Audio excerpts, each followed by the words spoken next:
Ჩვენ დაბრუნდა ეთერში ვახტანგ ძაბირაძე, პოლიტოლოგი, გიგი თევზაძე, ფილოსოფოსი ჩვენთან სტუმრად. Სამშვიდობისა ბატონობა, მადლობა გადაცემაში მონაწილეობისთვის. ბატონო გიგი, რესპუბლიკელების ეს დღევანდელი აქტივობები იყო თითქოს ლოგიკური ფინალი, იმიტომ რომ ეს დაანონსებული იყო მათი წასვლა. ყველამ იცოდა რომ არ მოხდებოდა კოალიციური რეჟიმში მისვლა და მით უმეტეს არჩევნებზე გასვლა, მაგრამ მე მაინტერესებს თქვენგან იყო თუ არა რაიმე მოულოდნელი აი ამ ფინალში. ანუ რას გულისხმობთ კონკრეტულად რომ ფინალში დარჩა ის რომ რესპუბლიკელები აღმოჩნდნენ ცალკე და ამის შესახებ თქვათ რესპუბლიკური პარტიის ლიდერი ახლა ჩვენთან ამბობდა რომ ეს მათივე სურვილით მოხდა მაგალითად ეს არ ყოფილა თქვათ ოცნების სურვილი ისინი არ ყოფილან მოლოდინის რეჟიმში ისინი იყვნენ მოკლედ ამ დღის ანალიზს გთხოვთ და აი ამ სიტუაციის იყო თუ არა რაიმე განსაკუთრებული მოულოდნელობა აი ამ ორის ურთიერთობაში და შემდეგ სხვა თემების განვიხილოთ ხოდნებრივია. ეხლა მართალი გითხრათ ეს ქართულ პოლიტიკაში ეს ისეთია ჩვეულია, რითაც გავს დაუშვათ აღმოსავლურ და ეგრეთ წოდებულ ბიზანტიურ და რუსულ პოლიტიკასთან ნაკლებად გავს დასავლურს, რომ ესე ყველა მიცის რომ ვიღაცა რაღაცას რო ამბობს, იმის უკან სულ სხვა რაღაცა იგულისხმება. ნუ იგივეა დაუშვათ რესპუბლიკელების განაცხადი, რომ ისინი მათი სურვილი იყო, ხო ძნელი ხო წარმოიდგინო რომ ესე იგი როდესაც მათ აქვს დააპატარა რეიტინგი, მათი სურვილი იქნება რომ დარჩენ დაუშვათ კოალიციის გარეშე და მიიღონ დამოუკიდებლად მონაწილეობა არჩევნებში, ან არ მიიღონ არჩევნებში მონაწილეობა საერთოდ. მეორე მხრივ მართალი გითხრათ ისეთ ძალიან დიდ ასსაც ვერ ხედავ ამაზე დისკუსიას ამაზე ვინაც გულისხმობდა ხო ფაქტია რაც ჩანს და რაც შეიძლება ამოიკითხვა ამ მხრივ განცხადებებში რომ ქართულ ოცნებას აღარ აწყობს რესპუბლიკელები, როგორც კოალიციაში ასევე მოკავშირეებთან, ამიტომაც ის ცდილობს ვიღაცები მოიშოროს, ვიღაცები დატოვოს თავისთან. შეიძლება ეს იყოს არა მხოლოდ დაგულაშვილი, არამედ სხვებიც. ეს გასაგებია. ჩვეულებრივი პოლიტიკური პროცესია, ნუ ერთი ამბავია მე პირადად ამდენად ვეთანხმები, რამდენად არ ვეთანხმები რესპუბლიკელების პოლიტიკას ერთექროთ და ქართულ ოცნების პოლიტიკას პირველ მხრივ, მაგრამ ეს არის ესე იგი ჩვეულებრივი გაყრა პოლიტიკაში, რომელიც ხდება ხოლმე მით უმეტეს ისეთ ქვეყნებში, როგორც საქართველო. აი რა შეცვლის ეს გაყრა, რამე არსებით ცვლილებას პოლიტიკურ ველზე გამოიწვევს? მხოლოდ იმას, რომ რესპუბლიკელები ამ სიტუაციაში თუ ვინმესთან არ შევიდნენ კოალიციაში, პარლამენტში აღარ მოხდებიან. ეს ნიშნავს, რომ რესპუბლიკელებს უარი უთხრა ოცნებამ. ეს ნიშნავს, რომ რესპუბლიკელებს მომავალ 4 წელიწადში აქტიურ პოლიტიკაში ყოფნაზე ყველას არა ხო ნუ ეს აგულაშვილი დარჩება შეიძლება კიდევ ვიღაცა ის აღარც არის რესპუბლიკა ხო მაგრამ ეს როგორ არის იცით რომ საქართველოში ეს ისინი პარტიის სახელები ხო უფრო ბრენდებია ვიდრე პარტიის სახელები და ამიტომაც ის რაღაცა ყოველ ყოფილი რესპუბლიკელი იქნება და ესე იგი ნაკლებად იქნება ახალი ქართული ოცნების წევრი. ბატონო ვახტანგ თქვენ გაცილებით მეტი გამოცდილება გაქვთ რესპუბლიკელებთან ურთიერთობის შეიძლება უფრო მეტი წაიკითხოთ მათ თითოეულ განცხადებაში ვიდრე ჩვენ ამას აღვიქვამთ შესაძლოა წასაკითხიც არაფერია და არის ის რაც არის. მე მაინტერესებს თქვენს მიერ დანახულია ეს პროცესი, რაც დღეს ამ კონკრეტული ფინალი დასრულდა, თუმცა ჩვენ არ ვიცით ეს რამდენად არის ფინალი. მე მაცნობები რომ ახლა ვრცელდება განცხადება, თითქოს და კვირიკაშვილმა თქვა შემდეგი, რომ თინა ხიდაშელის თანამდებობიდან გათავისუფლებას ის ჯერჯერობით არაპირებს, ვინაიდან მას სერიოზული საქმეები აქვს დასასრულებელი, მათ შორის ამერიკის შეერთებულ შტატებში ვიზიტი, რაც არ ეხება იგივე განწყობა და იგივე განწყობილება პადა ზაქარიაშვილს. ციტირებით ვეცდები რომ მოახლოეს ხანებში მოგამარაგოთ, თუმცა ეს კონტექსტი რა ანალიზის გაკეთების შესაძლებლობას გაძლევთ. მოგესალმებით, ბუნებრივია რომ მოულოდნელობა ამაში არ იყო, როდესაც გაიყარენ და ითქვა რომ კოალიცია იშლებოდა, ითქვა რომ რესპუბლიკელები ცალკე აპირებდნენ მონაწილეობის მიღებას არჩევნებში, ეს თუ არ ვთქვი მარტში იყო თუ აპრილის დასაწყისში, ასე რომ უბრალოდ პროცესი გრძელდებოდა და მივიდა ლოგიკურ, შეიძლება ითქვას, ლოგიკურ დასასრულამდე რესპუბლიკელებმა გადაწყვიტეს რომ დაიწყონ წინასაარჩევნო კამპანია და ბუნებრივი არის რომ გააკეთეს შესაბამისი განცხადება, იმიტომ რომ დაიწყო ეს წინასაარჩევნო პროცესი და საარჩევნების საკმაოდ ძალისხმევას მოითხოვს. მე არ ამგონია რომ რაღაც ქვეტექსტები იყოს მათ განცხადებაში, ცხადია ჯობდა ჩემი აზრითაც რომ კოალიცია ყოფილიყო შენარჩუნებული, არა მარტო იმიტომ რომ რესპუბლიკელები მოხდებიან თუ არ მოხდებიან.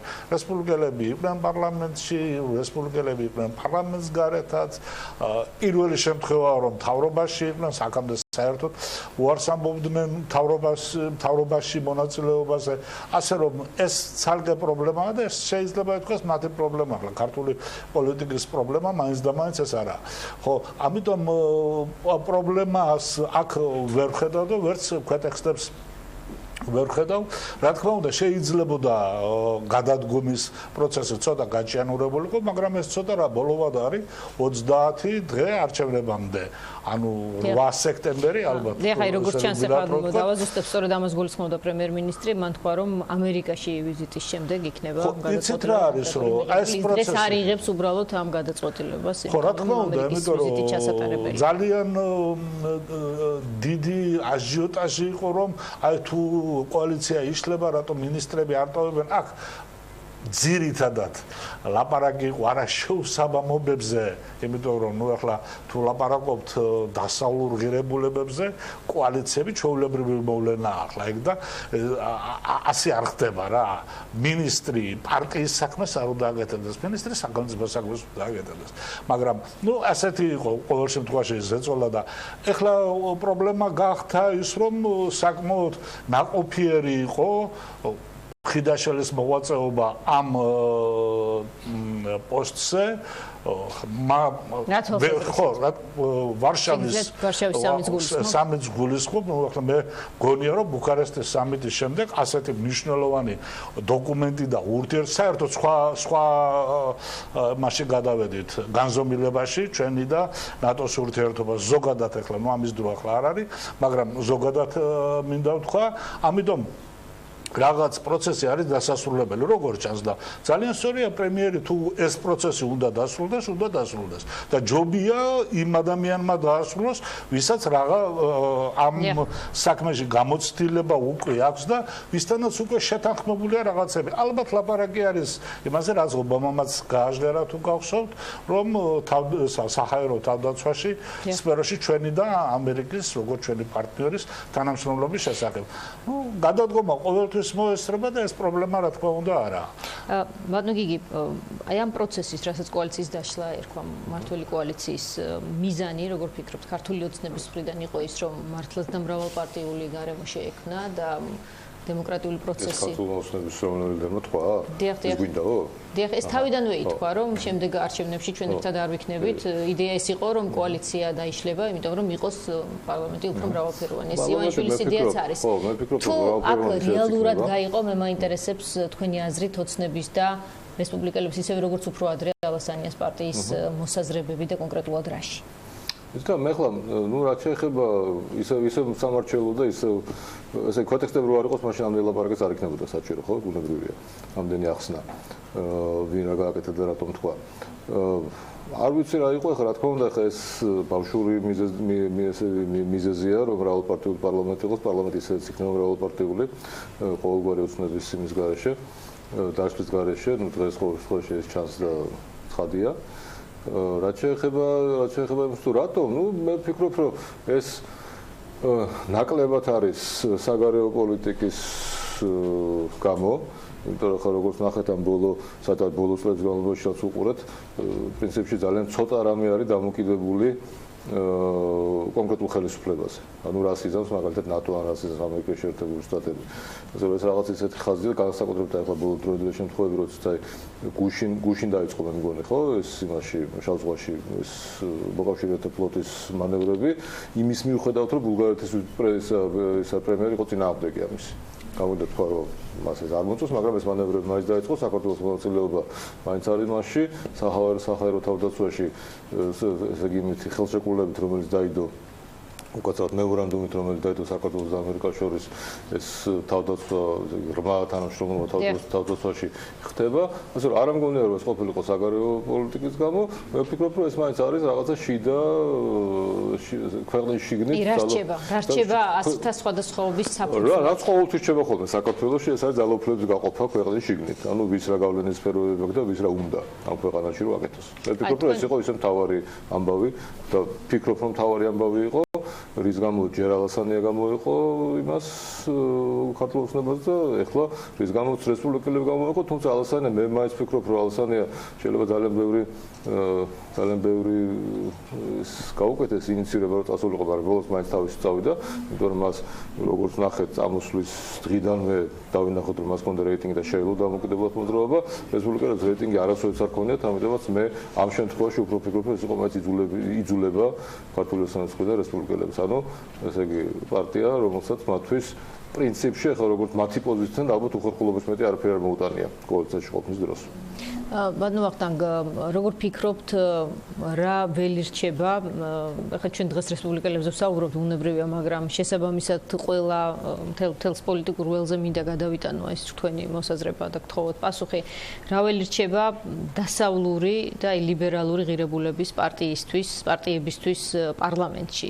ამ ხმებს ბევრი ითხოვს აუდიტორიისგან. რამდენიმე პარტია რამდენიმე თანხმდრაშია ძირითად ღირებულებებთან დაკავშირებით. გაწდება ეს ხმები ერთი მათგანის მაინც შეყვანას პარლამენტში, ყველაზე ალბათ საუბარი ზედმეტია.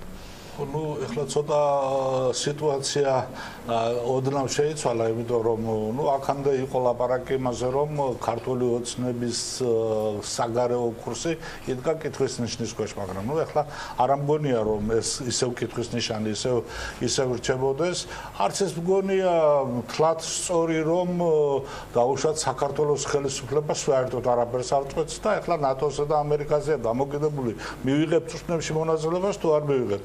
ხო, რა თქმა უნდა, იმიტომ რომ ნუ ახლა ბულგარეთის პრემიერმა რა თქვა, რომ ის სხვა პოზიციაზე იყო, მაგრამ მონაწილეობს ეს ერთია, რაღაც თავისი პოზიცია დააფიქსირა, მაგრამ გადაწყვეტილება ხელისუფლებას რომ მიეღო, მაშინ სხვანაირად წავიდოდა საქმე. იმიტომ რომ ნუ ახლა რაღაცნაირად ჩვენ საზოგადოებაში ჩნდება, რასაც მე კატეგორიულად არ ვეთანხმები, აზრი იმის შესახებ, რომ ჩვენი მთავრობა არაფერს არ წარმოადგენს, არც ერთი. და ვინ სადღაც ღებულობენ ამ გადაწყვეტილებას, რომელსაც ჩვენ ვასრულებთ. ну ახლა თუ ასეთ დღეში ვართ, რა ვიცი, ღმერთმა დაგვიფაროს, მე ესე ამას არ უყურებ.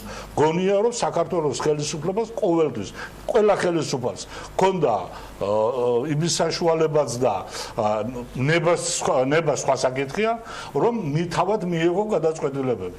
ხა თუ ხელისუფლებას საგარეო თვალსაზრისით გნებავთ, მაშინ რატომ გვაქვს პრობლემა და რატომ ჩნდება რომ ვაიმე რომელიმე ხელისუფლება არ წავიდეს ამ არჩევნებს რატო ვატარებთ? საერთოდ პრორუსულობაზე რაღაც ვლაპარაკობთ. თუ მაინც რატომ უნდა მიიღოს გადაწყვეტილება შტატებმა. იცით რა, ეს ცოტა ესეთი საკითხია. მე ამ წუთში ახლა ეს ნაკლებად მაწუხებს თვითონ ასეთი განცდა არის საზოგადოებაში.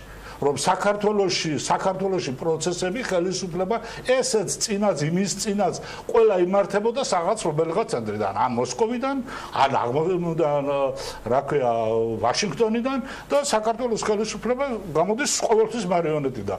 ნუ ხა მე ამ მოსაზრებას არც არასდროს ვიზიარ, ვერც ვერასდროს გავიზიარ. შესაბამისად თქვენ თქვით რომ ხიდაშელს ჰქონდა პერსონალური წვლილი ბოლო არა, იცით რა, ხელისუფლების წარმომადგენლის წვლილი აღნიშნეთ მე არაფერ შუაშია, ხიდაშელზე არ ვლაპარაკობ. გასაგებია, მე უბრალოდ მე დავაკონკრეტე და სწორედ მაგითხვით მინდა გადავიდე ბატონ გიგისთან. ახლა თქვენ ფიქრობთ თუ არა რომ აი ვარშავის სამიტის შედეგი იყო კონკრეტულად თქვა თავდაცვის მინისტრის შედეგი და შესაბამისად არა, ესე არ ვფიქრობ რომ ვარშავის სამიტის შედეგი თავდაცვის მინისტრის შედეგი იყო, თუმცა ახლა რა თქმა უნდა ხიდაშელის მაგივრად რო ყოფილიყო ადამიანი, რომელიც საერთოდ ლაპარაკობს ან არადეკვატურად ლაპარაკობს ან ღმუის მაგალითად, ხო, ახლა შედეგი ბუნებრივია სხვანაირი იქნებოდა.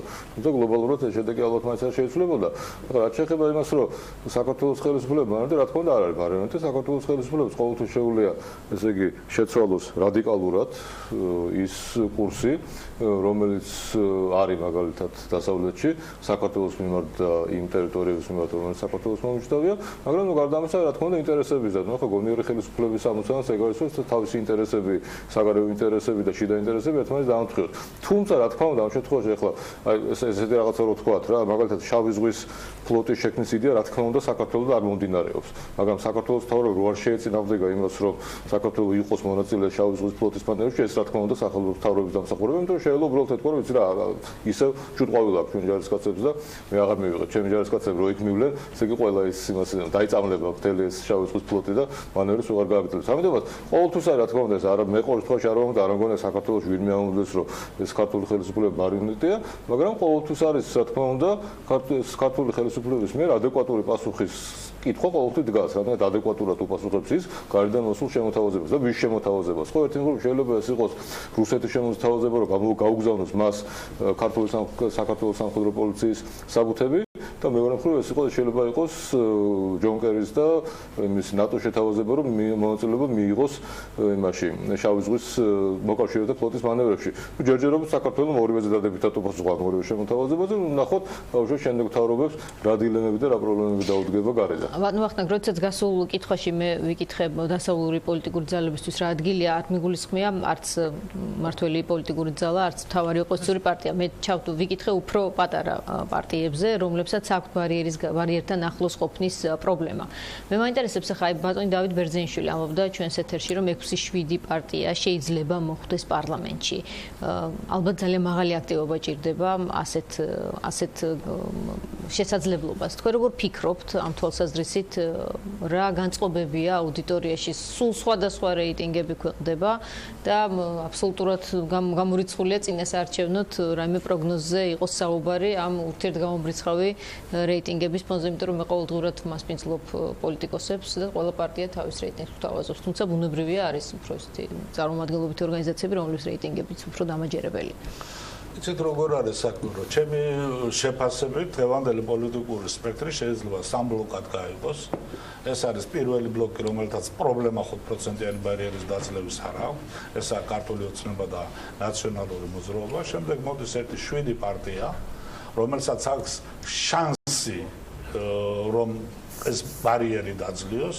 ესენი არის იგივე რახან რესპუბლიკელები, თავისუფალი დემოკრატები, ფორუმი, ეს არის ბურჯანაძე, პატრიოტთა ალიანსი, ბურჭულაძე. ალბათ და შეიძლება ლეიბორისტები.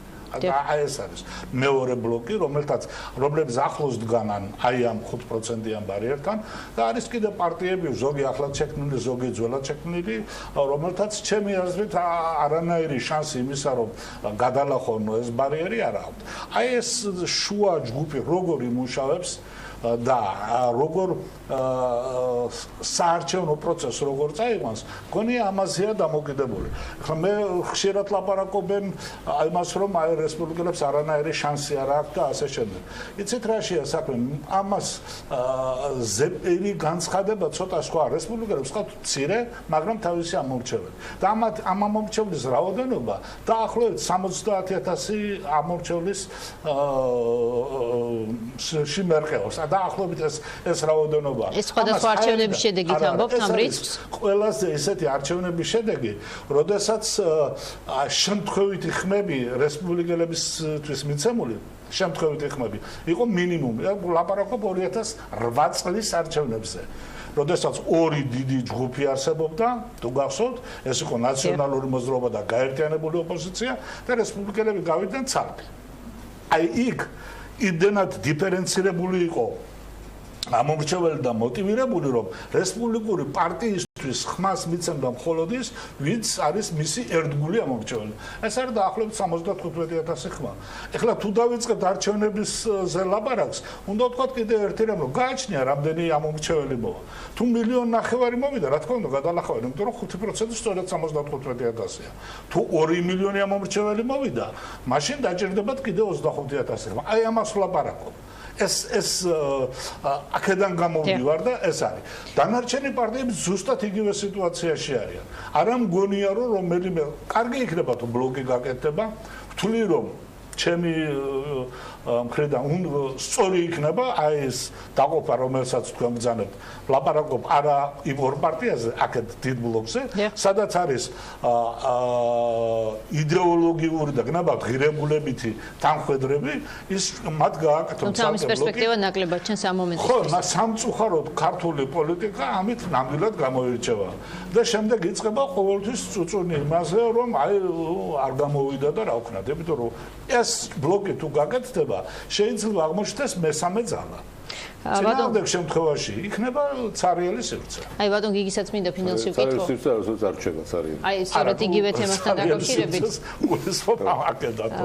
რამდენიმე გადალახავს ალბათ მაინც. პარტიების წარმომადგენლობასთან დაკავშირებით პარლამენტში თქვენი. მე რაც ვიცი და რაც არის ესე იგი ჩემი იმ პლევის მიხედვით, რომელსაც ვენდობთ, ეს რა თქმა უნდა ქართული ოცნება, რა თქმა უნდა ნაციონალური მოძრაობა ბურჭულაძე აიღებს სულაც არ არის ბურჭულაძე რო იღებს 70% და თუგნებავთ ამას მე ახსნი ალასანია როგორც ჩანშევა ამის მერე ვინ შევა პირველ ესე იგი 5%-ს ვინ გადალახავს ნუ შეიძლება ნათელაშვილმა გადალახოს შეიძლება რომელიმე აშკარად პრორუსულმა პარტია ну, авось მე მინდა და უფრო იმედი მაქვს რომ ამაზე იქნება საკითხი ესე იგი ნათელაშვილმა უფრო გადალახოს ვიდრე პრორუსულმა პარტიებმა და ვფიქრობ რომ ну არ ვიცი ამბობენ რომ გირჩი და ვაშაძე გაერთიანდებიან თუ გირჩი და ვაშაძე გაერთიანდებიან მათ შანსი აქვთ რაღაცა გააკეთო, თუმცა ძალიან დიდი ძალისხმევის გაწევა მოუწევთ, მაგრამ ეს ერთი ამბავია, ხო ეს ისე ვისაც მარჩილობა, უფრო საინტერესოა რა მოხდება, აი როგორ გავლენ ეს პარტია პარლამენტში. ნუ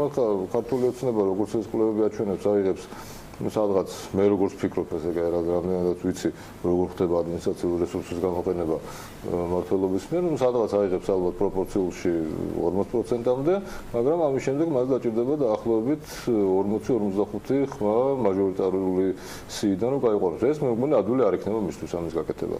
ამიტომ ბუნებრივია მას დაჭირდება ვიღაცა მოკავშირე, რომელიც იმისათვის რომ შექმნას კოალიცია და გააკეთოს მართველი კოალიცია, მაგრამ ასევე სხვა პარტიების რომელიც გავლენ ეს საქართველოში არ იგზავნება, რომ საქართველოში ყველა შეუძლია კოალიციის შექმნა, ანუ ეს არ არის, მაგალითად როგორც უკრაინაში იყო, რომ ყველაზე მეთხმას ვინც იღებს ის ნებისმიერ იმ დანარჩენ 2-3-ს შეუძლია კოალიციის შექმნა, ამიტომაც ესეთი საინტერესო ვითარება იქნება, ესე იგი პოლიტოლოგიურად ძალიან საინტერესო, ესე იგი პოლიტიკური ანთროპოლოგიის მხრივ ასევე ძალიან ფილოსოფიურად. ხო, ფილოსოფიურად ალბათ ნაკლებად, იმიტომ რომ ესეთი ცნობილია და არაფერი არის, მაგრამ კონკრეტულად მაგიტომაც ვამბობ, რომ პოლიტიკური ანთროპოლოგიის მხრივ ეს იქნება ძალიან საინტერესო დასაკვირვებლად, მაგრამ რას მოიტანს ეს ქვეყნისათვის, საბოლოოდ ეს ქვეყნისათვის ალბათ მოიტანს საკმაოდ სერიოზულ სტაგნაციას.